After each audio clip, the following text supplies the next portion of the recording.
I was somewhat torn when reviewing Klax whether to actually do 2 reviews. This is something of an oddity whereby the Japanese and Western releases are totally different games. Well, they're both versions of Klax, the falling block game released on literally everything, where different colours or shades of brick tumble down a conveyor belt, and you have to match them in their triplets by sorting them into one of 5 piles.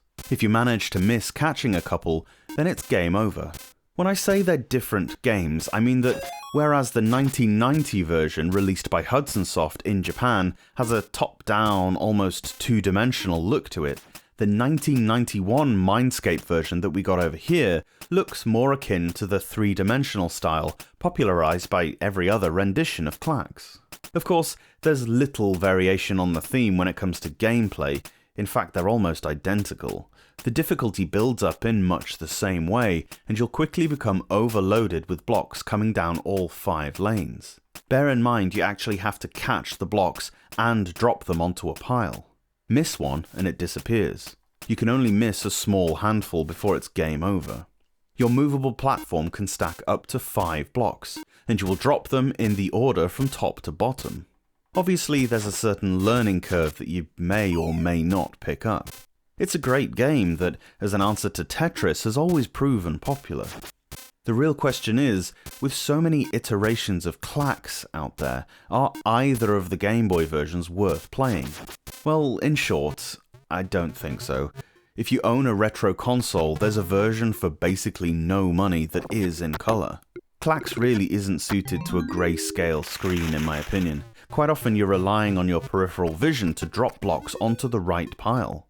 Having to focus on a particular shading, especially on the earlier systems with poorer contrast, hampers your ability to process moves quickly. You need to utilise instinct a fair bit in Klax, so having to take a split second to focus makes a huge difference. Besides, it's not as if there aren't enough block puzzle games on the system that do work. Need I name names, really? Ultimately though, I decided to combine the 2 releases into one review because, although they're quite different aesthetically, the meat of the game is almost identical and suffers from much the same issues. The Hudson Soft release is easier to play, with more identifiable shading on the blocks.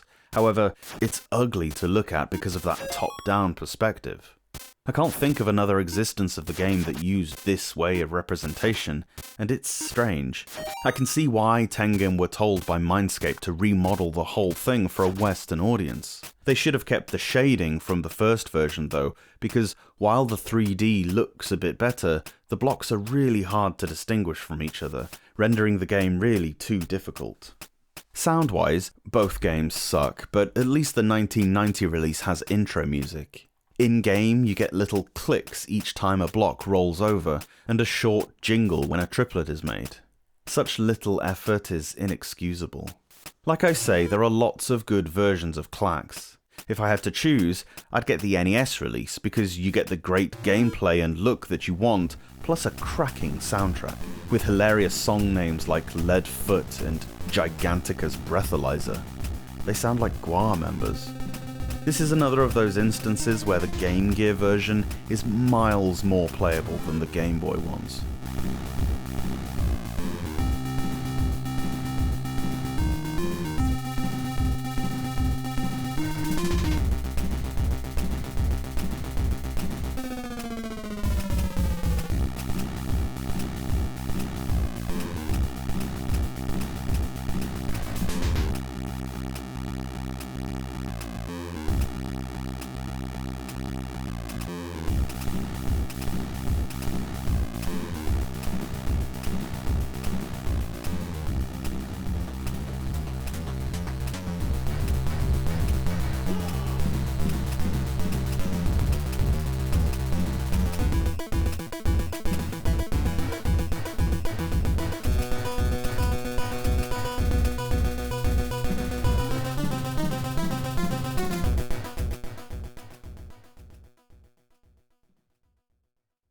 Thanks so much for watching this video.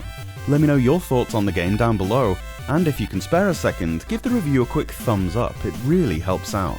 Subscribe to the Portable Power Podcast for a new Game Boy review every day from Monday to Friday. Or alternatively, new episodes of the podcast drop every Saturday and Sunday on whichever platform you get your pods. See you later on.